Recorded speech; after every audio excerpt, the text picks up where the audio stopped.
네, 오늘 설명의 화두는 사실 하나입니다. 약간 살짝 TOK스럽긴 한데요. 아는 것입니다. 아는 것은 과연 무엇일까요? 예, 저희는 그런 생각하지 않나요? 아는 건 분명 힘이라 그러거든요. 근데 저도 요새 그 생각해요. 꼭 알아야 되나? 가끔은 모르고 살면 되게 편하잖아요. 그러니까 가끔은 이런 말도 맞는 것 같아요. 모르는 것도 약인 것 같습니다. 가끔은 모르고 사는 것도 편합니다. 근데 말이에요, 모르면 당합니다. 꼭 알아야 되는 거죠. 특히 지금 저희 학생들 같은 경우에는 진학이라고 하는 아주 중요한 일을 겪고 있습니다. 이 상황에 있어서 우리 학생들은 꼭 알아야 되는데 어쩌면 우리 학생들은 알고 싶지 않아 하는 건 아닐까라는 생각이 듭니다. 그래서 준비했습니다. 네, 저희 설명의 목표는요, IB 빌더 프로그램입니다. 다시 말해가지고요, 2022년 5월 IB는 어떻게 나왔는지, 그리고 이 IB는 어떠한 실적을 냈는가 먼저 아는 게 중요하고요. 그 다음에 아셔야 되는 건 어떻게 대응하냐입니다. 어떻게 공부를 해서 어떻게 점수를 받아야 되는지 두 번째 알아야 되고요. 그리고 마지막으로 준비한 거는요, 그러니까 실전이죠. 네, 저희 선배님들 모셨습니다.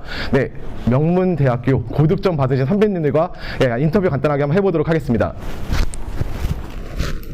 네, 그래서 보시다시피 일단은 지금 2022년 5월 IB 어떻게 시험 결과가 나왔는지 결과 분석할 건데요. 솔직하게 말씀드릴게요. 예, 이공계 쪽입니다. 네, 가장 이번에 이슈가 됐던 건요, 물리, 화학, 수학입니다. 네, 이것에 대해서 심층적으로 분석 한번 해보도록 하고요. 그리고 두 번째 2부에서는 어떻게 성공적으로 학습을 해야 되는가, 어떻게 해야지 우리 학생들이 대응할 수 있는가, 학습 방법에 대해서 말씀을 드릴 거고요. 그리고 마지막으로 선배님들과의 인터뷰 한번 진행해 보도록 하겠습니다. 예, 그래서 포인트는요, 상업적인 목적 아닙니다. 저희 사실 이 설명에는요, 학생들한테, 사실 학생들이 듣는 게 더 중요합니다. 어떻게 IB를 해야 되는가에 대해서 말씀 한번 드려보도록 할게요. 아, 그리고요, 네, 저희 그리고 끝나고 상담 받습니다. 1대1 상담 가능하고요. 근데 오늘은 안 돼요. 오늘은 안 되고, 예, 그리고 다음 주부터 순차적으로 상담 신청해 주시면 무료입니다. 예, 무료고요. 네, 예, 편하게 상담 신청해 써주시면 제가 직접 상담 드리도록 하겠습니다. 자, 시험 결과 간단하게 좀 말씀 한번 드려보도록 할게요. 그러니까 학생들이 요새 썰이 되게 많습니다. 선생님, IB 인플레이션 온 거 아니에요? 점수 많이 올라가지 않았어요? 혹자는 선생님, 점수 엄청 떨어졌던데요? 지금 그럼 IB 진짜 너무 어려워진 거 아니에요? 썰이 너무 많은데 그냥 객관적인 팩트로만 좀 말씀을 드리겠습니다. 어려웠어요. 사실은요. 어려웠습니다.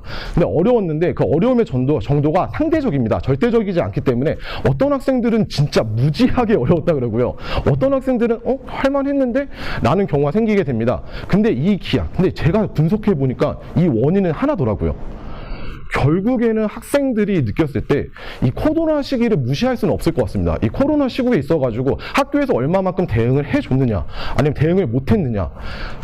이거 제가 좀 말씀드리기 좀 약간 민망한 얘기긴 하지만 어떤 학교 같은 경우에는 실제 진도도 다 안 끝냈어요. 진도도 안 끝나고 시험 본 학교도 있습니다. 예, 뭐 그냥 특정 학교를 비난하거나 그런 거 아닌데 결국에는 학교에서 있어가지고 이 코로나 시국에 온라인이라고 했던 수업이 학생들한테는 결국에는 상대적인 게 아니라 절대적인 문제를 발생했다라고 생각하시면 될 것 같습니다. 그런 면에 있어가지고 팩트로만 말씀드리면 진짜 제일 어려웠던 건 이겁니다. 물리, 피직스. 예, 물리가 제일 어려웠습니다. 근데 물리가 어려운 데 있어가지고 제가 조금 고민을 한번 해봤는데 한 15명 정도의 학생들이랑 얘기를 한번 해봤습니다. 물리 본 친구들이랑요. 근데 하나같이 하는 얘기가 딱 이겁니다. 공통적인 건. 시간이 모자랐어요. 예, 문제 푸는데 시간이 모자랐어요. 그래서 또 물어봤습니다. 야, 피직스 어려워? 죄송합니다. 저는 경제학과라서 피직스 안 해서 잘 모르긴 하지만 근데 피직스 어려워라고 했을 때 지난해부터 또 그러니까 비슷한 얘기를 하거든요. 거의 다. 이 피직스라는 게 있어가지고 이제는 수학같이 돼버렸다고 합니다. 이제 계산을 하는 데 있어가지고 푸는 게 너무 많아지게 되고요. 지문도 좀 길어지게 됨에 따라가지고 학생들이 시간이 모자랐다라고 이야기하는 친구들이 너무 많아요. 15명 중에 14명 다 그 얘기합니다. 시간이 모자랐다. 근데 그렇게 됨에 따라서 물리를 접근하는 데 있어가지고 이제는 단순하게 찍는 것이 아니라 이제 어떻게 보면 수학처럼 문제를 많이 푸는 연습이 좀 필요하지 않을까라는 생각이 들기도 합니다. 그래서 일단 가장 어려운 건 수학. 죄송합니다. 가장 어려운 건 물리. 그 다음 두 번째가 수학입니다. 그래서 수학은 왜 어려웠어? 라고 물어봤을 때 혹시 어머님들, 아버님들, 우리 학생들 어떻게 생각하는지 모르겠지만 수학이 어려웠던 이유는 사실 이겁니다. 지문이 너무 길어졌어요. 예, 지문이 길어졌습니다. 지문이 길어지게 되고 수학 페이퍼 2 보시면 아시겠지만 사실 A번 문제, B번 문제, C번 문제, D번 문제, 그리고 G번 문제까지 다 연결되어져 있습니다. 다시 말해서 A번 틀리면 B번 틀리고요. B번 틀리면 C번 틀립니다. 이런 식으로 연쇄적으로 가게 되니까 수학을 푸는 데 있어가지고 지문 이해하는데도 약간 시간이 좀 오래 걸리고, 그리고 문제 푸는 데 있어가지고도 약간 조금 뭐 하나 틀릴까봐 두려워하고 검산하고 이러다 보니까 학생들이 또 시간이 모자른 학생들도 있었고요. 근데 거기다 플러스 문제 풀려고 하니까 생각보다 난이도 좀 어려웠다. 근데 이 얘기가 AA보단요 AI에서 더 많이 나왔어요. 예, 저희가 AA랑 AI로 나눠지잖아요. 근데 AI 같은 경우에는 사실 불확실성이 더 많아졌다는 이야기입니다. 그래서 아마 AI 학생들은 조금 고민해 볼 필요가 있을 게, AA는 그냥 편하게 말씀드리면 AA는 예전에 있었던 매스 HL이랑 제가 봤을 때는 크게 차이는 안 나요. 크게 차이는 안 나는데 AI는 완전히 새로운 거래요. 완전 짬뽕 됐다라고 합니다. AI라니까 칼큘러스 안 나온다? 아니에요. 칼큘러스 나와요. 스태틱스 안 나온다? 나와요. 트리고노메트리 나와요. 다 나옵니다. 그래서 AI SL이나 AI HL이라고 해가지고 절대 쉬운 게 아니다라는 거. 그래서 그런 면에서 AI 한 친구들 좀 더 고민을 해볼 필요는 있을 것 같습니다. 그래서 이런 난이도로 봤을 때는 일단 두 번째 어려웠던 거는 수학이라고 보는 게 맞을 것 같아요. 세 번째, 예, 화학인데요. 화학은 냉정하게 말씀드리면, 제가 저희 대표 강사님 마지원 선생님도 지금 한 5분 정도 얘기하고 왔는데, 화학은 어려웠던 건 아니래요. 사실은. 근데 화학은 어려웠던 게 아닌데, 화학을 어렵게 느끼는 학생들이 이유가 뭐냐면 이거라고 합니다. 양이 너무 많아요. 그러니까 케미가 HL이 양이 SL보다 2배가 많거든요. 그러니까 케미 HL은 지금 양이 너무 많으니까 우리 학생들이 느끼기에는 학교에서 안 다뤘는데 이거 코로나 때 이거 학교에서 안 해도 된다 그랬는데 학교에서 안 나갔는데 이런 게 나왔다는 겁니다. 그러니까 엄연히 말하면 케미는 사실 예년에 비해서 사실 시험 문제가 2022년 5월에는 어렵지 않게 나왔는데, 근데 우리 학생들이 느끼기에는 배우지 않았으니까, 몰랐으니까 네, 그렇게 되니까 어려움을 느끼는 친구들이 많았다라고 합니다. 특히 페이퍼 1 같은 경우는 객관식이니까 상관이 없는데, 페이퍼 2 같은 경우에는 어쨌든 간에 분석을 해야 되니까 그 분석을 하는 데 있어가지고 문제풀이나 이런 걸 학교에서 대응해 주지 않았기 때문에 어렵다라고 합니다. 자, 그렇게 됨에 따라 가지고 이게 이렇게 되어보니까 학생들이 파이널 스코어랑 실제로 본인이 느꼈던 거랑 조금 차이가 납니다. 그러니까 어떤 차이가 나냐면 두 가지 경우예요. 이게 옳은 예인지는 모르겠는데, 저는 사실 경제 가르치는 강사입니다. 그래서 저도 학생들이랑 소통을 좀 많이 하는 편인데요. 이런 친구도 있어요. 선생님, 대박. 7점입니다. 이거. 경제 무조건 7입니다. 그러면 파이널 점수가 나온다 연락이 안 와요. 이상해요. 그럼 끝나고 나서 설레발치고 7점입니다 하면 안 오고요. 선생님 좀 망한 것 같아요. 요번에 물리 다 못 풀었어요. 한 애들은 나왔는데 7점이네. 선생님 7점 나왔어요. 뭐지? 이런 경우가 있는데, 이런 경우가 어떻게 생기는 거냐면 사실 요것 때문입니다. 어머니 옆에 보시면 지금 그레이드 바운더리가 나와 있죠, 어머니. 거기 보시면요, 케미스트리 H는 69점이고요, 어머님. 그리고 지금 피직스 H는 69점, 매스 AH는 65점. 이게 의미하는 게 뭐냐면요, 100% 만점 중에서 수학 같은 경우에는 66% 받으면 7점을 받을 수 있다는 이야기입니다. 조금 슬픈 일이죠. 왜냐하면 수학 같은 경우에는 66%나 99%나 똑같은 7이라는 이야기입니다. 물리도 마찬가지입니다. 어버브 69, 다시 말해서 여러분들 70점. 70점만 받으면 70점을 받든 99점을 받든 어차피 찍히는 건 7점이다라는 이야기입니다. 자, 그 측면이 뭐겠습니까? 그만큼 IB가 점점 어려워졌다는 이야기입니다. 원래 기존대로 하면요, 예년대로 한다면 사실 수학은 72%, 물리도 한 71%, 72%, 그 정도 받아야 7점인데, 지금 같은 요번 2022년 같은 경우에는 점수 바운더리가 그만큼 낮아졌다. 그 얘기는 상대적으로 어려웠다라고 우리는 분석할 수 있다는 이야기입니다. 네, 케미스트리도 마찬가지고 사실은요. 네, 그런 측면에 있어가지고 사실 그레이드 바운더리만 보셔도 아시겠지만, 이코노믹스는 제가 지금 잘 안 보이시죠? 예, 이코노믹스는 72, 73이에요, 사실은요. 예, 그러니까 그러니까 사실 말해서 저희가 흔히 말하는 그룹이라고 그러죠. 그룹 3보다는 그룹 4가 상대적으로 훨씬 어려웠다라고 우리는 분석할 수 있을 것 같습니다.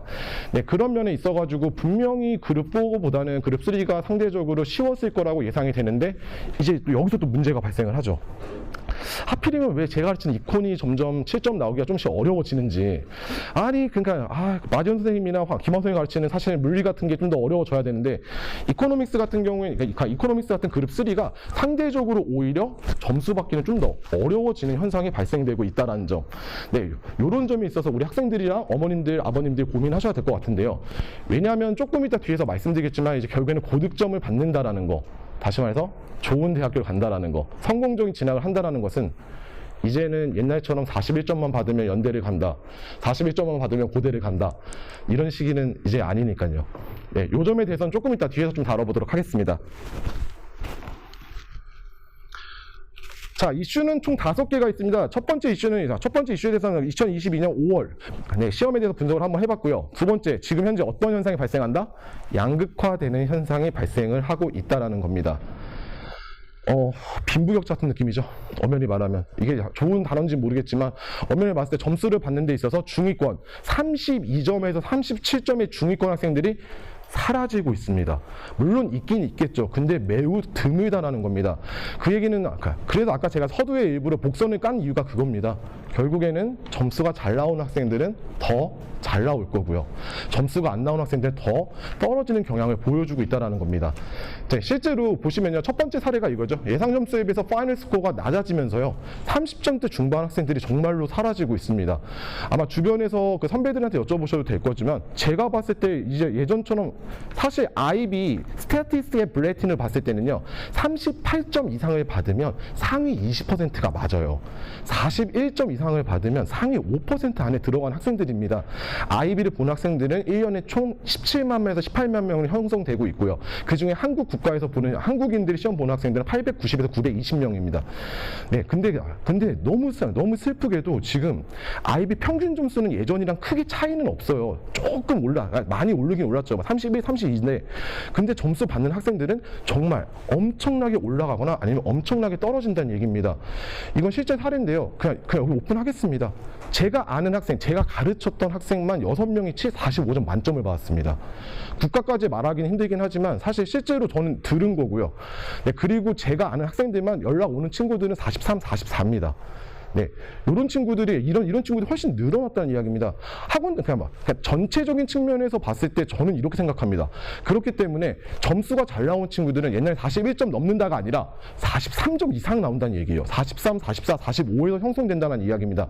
그 얘기 조금 더 좀 디테일하게 얘기할까요? 그럼 이 친구들이요, TOK 2에서 1점 깎이거나 아니면 영어에서 1점 깎이거나 거의 그렇다는 수준입니다. 네, 그래서 그런 측면이 있어가지고 아무래도 45점 만점에 가까운 학생들이 세안 아카데미, 그러니까 저희 학원 자랑이다 그런 게 아니라 제가 분석해본 바에 의하면 저희 재원생이 1년에 한 400명 정도 되는데 그 학생들은 거의 다 45점 이상 올라가는 친구들이 있고요. 근데 그렇지 않은 학생들도 있습니다. 그러니까 어떤 학생들이, 그러니까 케이스를 꼭 이렇게 단정화, 일반화시킬 케이스는 없는데요. 이런 학생들이 좀 있긴 합니다. 파이널 점수, 뭐 대충 보면 나오겠지. 나 프레딕 39야. 나 프레딕 38 나왔는데, 쌤, 이거 못하겠어요? 39? 학교에 39 나왔는데? 이렇게 되면 30대 초반으로 떨어지거나 아니면 20점대 후반으로 떨어지는 케이스가 있기는 했습니다. 결국에는 우리 학생들 이거 알고 있어야 돼요. 학생들 생각보다 IB는 바보 아닙니다. IB 쉽지 않습니다. 네. 그냥 띄엄띄엄 생각하시면요, 여러분들은 41점, 39점, 38점 중위권, 39 받아서 중앙대로 가면 되지 뭐 인서울 파이팅이 아니라 여러분들은 갈 수 있는 곳이 없어질 수도 있다는 이야기입니다. 그리고 그런 학생들이 어쨌든 간에 분명히 존재한다는 거고요. 여기 있는 학생들은 그러지 않았으면 좋기 때문에 약간의 잔소리 같지 않은 잔소리 하고 있는 겁니다. 여러분들 참고해 주시면 좋을 것 같습니다. 지금 IB는 인플레이션도 올라가고 있고요. 분명히 양극화도 발생이 되고 있습니다. 빈부격차는 더욱더 심화될 예정이라 생각합니다. 네, 세 번째입니다. 같은 맥락이긴 한데요. 네, 같은 맥락인데 지금 현재 프레딕 그레이드, 여러분들은 프레딕 그레이드를 믿습니까? 아니요, 믿지 마십시오. 프레딕 그레이드대로 나오는 학생들 한 명도 없었습니다. 죄송합니다. 한 명 있었습니다. 정확히 말씀드릴게요. 한 명 있었습니다. 딱 그대로 나온 학생은 딱 한 명 있었습니다. 제가 아는 학생들 중에서요. 네, 프레딕 그레이드는요, 여러분들 생각보다 더 신뢰도가 더 낮아지고 있습니다. 왜냐? 이거 알고 계셔야 돼요. 프레딕 그레이드는 GPA가 아닙니다. 프레딕 그레이드는요, 여러분들 예를 들게요. 네, 예를 들어서 학생이, 양모 학생이 예를 들어가지고 시험을 봤어요. 네, 뭐 이콘 봤는데 98% 나왔습니다. 그럼 98%는 쌤, 98% 당연히 7 아니에요? 아니에요. 프레딕 그레이드는요, 솔직하게 말하면 선생님이 그냥 주면 그냥 7인 거예요. 선생님 예를 들어서 양모 학생이 마음에 안 들어요. 그러면 그냥, 너 그렇게 예상 안 돼. 너 6점. 물론 요번 시험은 98%가 나오긴 했지만, 너는 내 생각에 6점밖에 안 나올 것 같아. 그럼 6점입니다. 여러분들 프레딕 그레이드라는 것은 사실 주관성이 엄청나게 개입하는 거예요. 사실은요. 선생님이 마음에 들면 45% 받아도 7점 주는 거고요. 네, 선생님이 마음에 안 들면 그냥 5점 주는 겁니다. 네, 그래서 여러분 우리 학생들은 선생님들과의 관계를 매우 돈독히 할 필요가 있다라는 거죠. 여러분들. 네, 선생님들은 절대적이니까요. 학원 선생님 절대적인 게 아니에요. 학교 선생님 절대적입니다. 네, 그런 면에 있어가지고 근데 이게 좀 약간 지역마다 좀 편차가 있고 학교마다 편차가 조금 있긴 한데요. 일단 특정 학교 같은 경우에 제가 어디라고 말씀드리긴 좀 힘든데, 모 학교 같은 경우에는 예를 들어서 37점 프레딕 받은 친구와 파이널 그레이드 29점 나온 친구 있고요. 사실은요. 그리고 어떤 학교는 사실 그런 학교도 있습니다. 약간 아시아의 모 학교 같은 경우에는 오히려 39점을 받을 거라 예상이 됐는데 실제 점수 까보니까 41점 나온 학생이 있습니다. 다시 말해가지고 프레딕 그레이드를 맹신할 수는 없다라는 점입니다. 그래서 일단 물론 당연히 학생들은 당연히 선생님들과 좋은 유대 관계를 통해서 사실 최대한 좋은 프레딕 그레이드를 받는 것이 어떻게 보면 성공적인 진학의 지름길이 될 수밖에 없는 건 맞잖아요. 사실은요. 그러니까 예를 들자 그러면 저희가 영국이든 싱가포르든 홍콩은 어쨌든 간에 프레딕 그레이드를 바탕으로 지금 저희는 지원을 해야 되니까 프레딕 그레이드는 최대한 높여받는 게 맞습니다. 다만 우리 12학년 학생들 같은 경우에는 좀 더 생각하셔야 됩니다. 프레딕 그레이드가 여러분들의 파이널 그레이드를 보장하지는 않는다는 점. 파이널을 안 보고 나서 프레딕 그레이드만 맹신하고 그리고 여러분들 공부를 안 하게 된다 그러면 여러분들은 조건부 입학이라는 컨디션 오퍼를 받더라도 못 갈 수도 있다는 점. 네, 그 점을 어머님들 그리고 우리 학생들이 좀 더 유념해 두시면 좋을 것 같습니다. 네, 근데 마지막 케이스 이거 하나 있거든요. 진짜 신기한 케이스인데 여러분 아시죠? 요번에 시험 안 본 학교들 몇 개 있어요. 예를 들면 중국의 상해라든가 북경도 파틀리 안 본 적도 있고요. 사실은요. 이번 시험 안 본 데 있거든요. 근데 시험 안 본 학교 중에서 이런 케이스 있습니다. 지난해는 사실 그랬어요. 사실 정확하게 말하면 저 시험 안 본 학교는 프레딕 점수보다 떨어지지 않는다는 게 정설처럼 됐거든요. 근데 요번에는 시험을 안 봤는데 점수가 떨어진 학교도 있습니다. 떨어진 학생이 있습니다. 그 원인은 사실 여기서 찾을 수 있죠. 코스워크죠. IEA. 네, 죄송합니다. 조금 더 디테일하게 말씀드릴게요. 자, IA라는 것이요. 사실 엄연히 말하면 인터널 어세스먼트가 맞잖아요. 인터널 내부 평가죠. 사실 IA는 학교 선생님 점수 주는 게 맞긴 합니다.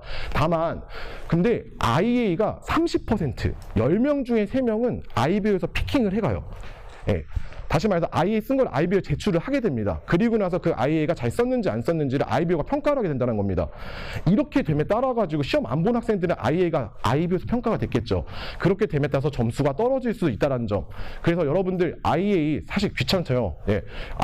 어머니 사실 IA 귀찮아요. 사실 진짜 힘들어요. 그래요. 힘들고 귀찮은데 IA 무시하면 안 됩니다. 네, IA요. 최소 20%에서 많으면 30%까지 들어가게 됩니다. 그래서 지금 시험 보는 데 있어가지고 IA도 신경 써야 된다. 네, 프레딕 그레이드 여러분들 7점 나왔다 했더라도 여러분들 IA 점수가 7점이라고 보장할 수는 없다라는 이야기입니다.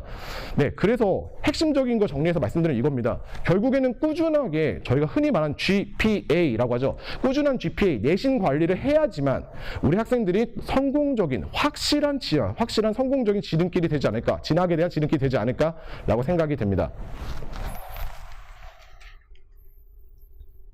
네 번째랑 5번째는 사실 비슷한 맥락인데요. 요거는 그냥 편하게 말씀드릴게요.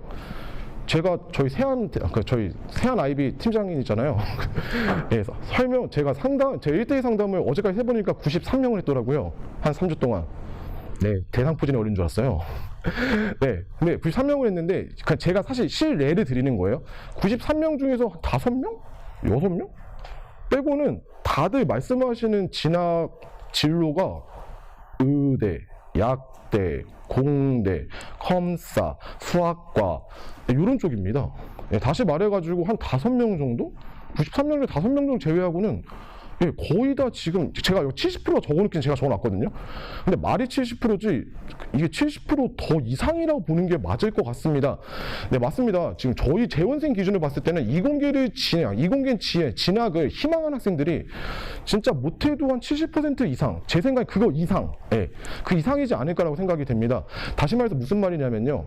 아시잖아요. 3년 특례는 지금 분명히 명수가 정해져 있습니다. 가고 싶어하는 학교는 사실 정해져 있을 거고요. 연대 이공계 해봐야 20명 언저리겠죠. 3년 특례로 봤을 때. 고대 이공계 해봐야 30명 언저리 아니겠습니까? 사실 갈 수 있는 정원은 정해져 있다는 겁니다. 그렇게 됨에 따라서 제가 아까 말씀드린 포인트가 사실 이 부분이긴 합니다.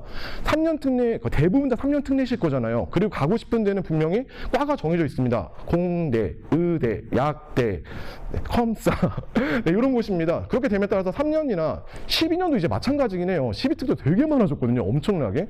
결국에는 경쟁률을 생각해야 된다는 이야기입니다. 제가 이렇게 말씀 너무 슬프긴 한데 어떻게 보면 IB는 점수가 절대적으로 나오는 건 맞죠. 아까 말씀드렸잖아요. 70점 받으나 99점 받으나 치는 건 똑같습니다. 다만 대학교는 경쟁을 할 수밖에 없는 구조 아니겠습니까? 사실은요. 정원이 정해져 있으니까요. 서울대도 12년 특례는 정원이 있잖아요. 사실은요. 엄연히 말하면. 정원 외에는 없지 않습니까?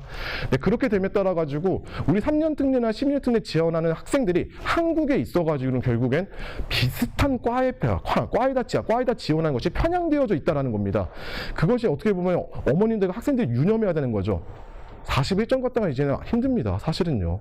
네, 41점 갖다가 힘들고요. 그거 이상 점수를 받아야지 조금 슬픈 얘기지만 경쟁에서 이겨낼 수 있고 상위권 대학교를 갈 수밖에 없다고 생각하시는 게 맞을 것 같습니다. 네, 그렇게 됨에 따라 가지고 이제는 이것도 한번 고민해 주세요. 대부분 IB 점수만 잘 나오면 된다고 생각하시잖아요. 아닙니다. 대학교 지원을 엄연히 말하면 IB 파이널 나오기 전에 이걸 넣죠. GPA입니다. 결국에는 아시다시피 GPA는 10학년 때부터 들어갑니다. 그러니까 10학년 때부터 들어가고요. 10학년, 11학년, 12학년 합쳐서 GPA가 합산되는 겁니다. 그 중에 제일 많이 들어가는 게 12학년 GPA일 거고 그 다음이 11학년 GPA입니다. 11, 12학년에만 잘하더라도 90% 이상이 들어가게 된다고 생각하시면 돼요. GPA에. 그렇기 때문에 이 GPA라는 거 이제 자연계열 지원할 때 예전에 그런 얘기 많이 했잖아요. 전공, 적합성. 의대 가시려면 수학이랑 화학이랑 생물은 무조건 하셔야 돼요. 네, 그것만 잘하시면 됩니다. 그거 777 나오시면 됩니다가 아닙니다. 이젠요. 그거 이상으로 이제 좀 더 신경 써야 됩니다. 어디에? GPA.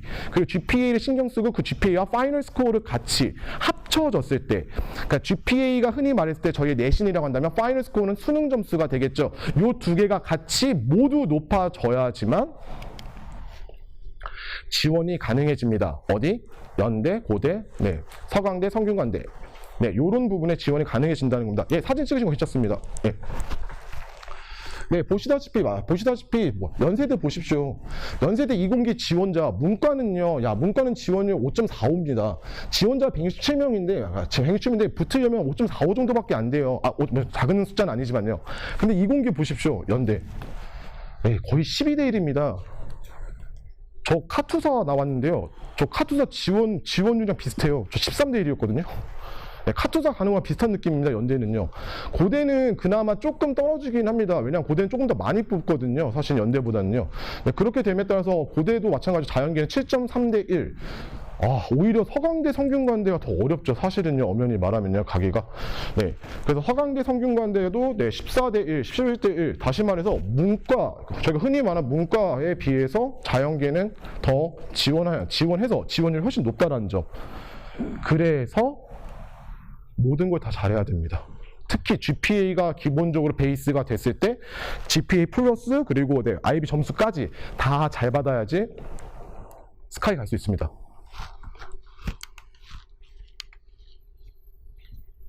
자, 그래서 결국에는요, 마지막 5번째, 결국에는요, 전 세계는 어떻게 된다? IB 디플로마에서 이공계에 열광하고 있습니다. IB 디플로마 과목 얘기하는 거예요. 과목을 고르는 데 있어가지고 이콘이랑 비즈니스를 같이 고르는 학생도 있긴 하겠죠.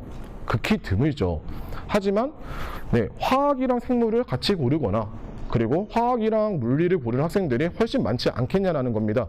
자, 이유는 당연히 하나겠죠. 지원하는 데 있어서 아까 말씀드린 것처럼 이슈 4번째처럼 이공계를 지원하기를 희망하니까요.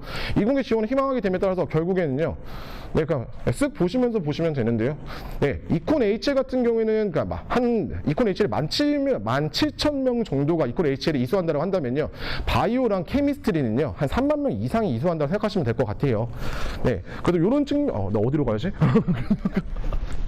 네, 이런 측면에 있어가지고 아무래도 이코는 이제 그룹 3보다는 그룹 4를 두 개를 같이 고른 학생이 많으니까 아무래도 약 더블 정도 차이가 나는 거겠죠. 아무래도 숫자가요. 네, 그런데 보십시오. 평균 점수 한 번만 봐주세요. 저도 좀 보면서 얘기할게요. 네, 이콘 같은 경우에는 평균 점수가 5.6입니다. 제가 혹시 저랑 수업한 친구들한테 제가 말씀을 근데 이거 저 말씀드릴 수 있어요. 네, 저는 8년 동안 수업하면서 이콘에서 6점 이하로 나온 학생들이 5명밖에 없었습니다. 네, 뭐 제가 잘났다가 아니고요. 잘났죠. 네, 근데 막 잘났죠. 인정하죠. 네, 근데 잘났는데, 근데 이콘 쪽에 있어서 그만큼 점수 받기가 어렵지 않다는 얘기예요. 사실은요. 그러니까 어떻게 푸는지만 알면 이콘은 사실은 6점 이상 나오기 어렵지 않다는 이야기입니다. 왜냐 평균 점수가 5.6이니까요. 실제로 오히려 SL이 더 떨어져요. 오히려 SL이 5.3이에요. 오히려 SL이 더 낮긴 한데, 근데 보십시오. 바이오 평균 점수 몇 점입니까? 5.04. 케미 5.38. 네, 바이오 SL 하다못해 4.6%, 4.6입니다. 네, 실제로 바이오나 케미 같은 경우에 점수가 나오기 꽤 어렵다고 생각하시면 될 것 같습니다. 비교해 봤을 때 이콘이 5.6이고 바이오 SL이 4.6이면 약 20% 정도. 그러니까 평균 점수가 이콘 쪽에서 점수 받기보다 바이오 쪽에서 한 20% 정도 점수가 더 깎여 있다라고 생각하시면 될 것 같아요. 점수 받기가 훨씬 어렵다라고 생각하시면 됩니다. 그런데도 불구하고 네, 이콘 HL은 평균 점수 7점 나올 확률이 24%입니다. 다시 말해서 상위 24% 학생은 7을 받는다고요. 근데요, 바이오 SL은 지금 이 기준은 2021년 5월 블레틴 앤 스태틱 앤 브레틱에서 본 거고요. 네, 바이오 SL은 9%입니다. 그런데도 불구하고 네, 이콘보다 바이오 점수 받기 더 힘든데 어째서 왜 2배나 더 많은 학생들이 이공계를 바이오랑 케미를 보고 고르고 있을까요? 같은 측면입니다. 아까 말씀드린 거랑 똑같이 연관되는 거죠. 네. 이분들은 지금 이런 현상은요, 어떻게 보면 우리 학생 때부터 적용이 될 겁니다. 이공계 진학은 더 힘들어질 겁니다. 이공계를 지원하는 학생들은 더 많아질 겁니다.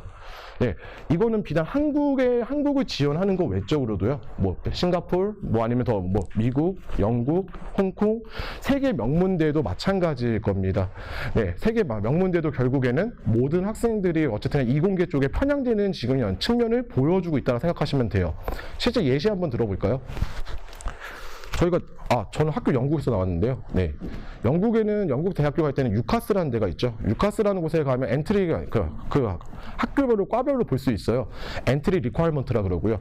그 엔트리 리ኳ어먼트 보면 조금씩 하나씩 삽입되어져 있는 게 하나 있습니다. 예전에는 사실 이공계는 수학만 7점 받으면 된다. 저는 LSE 나왔는데요. 근데 저 같은 경우에도 마찬가지로 지원할 때 7점만 이콘 7이 아니라 매스 7만 받으면 된다. 요 정도였습니다. 근데 최근에 제가 보면서 조금 보니까 요런 게 생겼더라고요. 시빌 엔지니어링, 바이오 케미스트리 요런 데에는 매스 HL 7점 엔드 하나가 붙어요. 바이오 혹은 케미스트리 혹은 피직스 중에서 7점 하나 받아야 된다. 예, 그런 게 지금 삽입되어져 있더라고요. 다시 말해서 총점만 높으면 되는 것이 아니라 이제는 과별로도 있어서 과 쪽에서도 그냥 과 쪽에서 스페시픽하게 이거 7점을 받아오라는 게 생깁니다. 싱가포르도 마찬가지예요. NUS나 NTU 보면 분명히 적혀져 있어요. 엔지니어링과 보면요, 매스 7점 엔드, 바이오, 캠, 피직스 중에 하나가 7점을 받아야 된다라는 게 엔트리 리ኳ어먼트 있다라는 이야기입니다. 예, 결국에는 가기가 더 힘들어진다라고 생각하시면 될 것 같습니다. 이제는 그러니까 첫 번째 조건, 일단은 공대를 가려고 그러면 수학이나 바이오나 캠이나 피직스 중에 하나는 무조건 해야 된다. 예, 그러니까 두 과목 무조건 HL이 되는 게 첫 번째 조건. 두 번째 조건, 근데 7이 나와야 된다는 이야기예요. 그렇게 7까지 나와줘야 된다. 세 번째 조건, 그리고 파이널 점수를 그리고 파이널 점수 받아오라겠죠. 41점 받아오세요. 이런 식으로 말하겠죠. 네, 그렇기 때문에 이제 학생들이 더 힘들어졌다고 생각하시면 될 것 같아요. 이렇게 이공계에 열광하고 있는 이 현실 때문에 우리 학생들은 점수 받기에 공부해야 될 게 더 많아졌고요. 공부만 열심히 되는 게 아니라 공부를 잘해야 되고요. 공부를 잘하는 데 있어가지고도 어떤 거 하나만 잘하면 하나만 스페시픽하게 잘하는 게 아니라 모두 다 잘해야 된다라고 생각하시면 될 것 같습니다. 네, 그리고 마지막으로 그럼에도 불구하고 이과합 지원 비중은 더욱 높아져 갈 거고요. 계속 높아질 예정이라 생각합니다.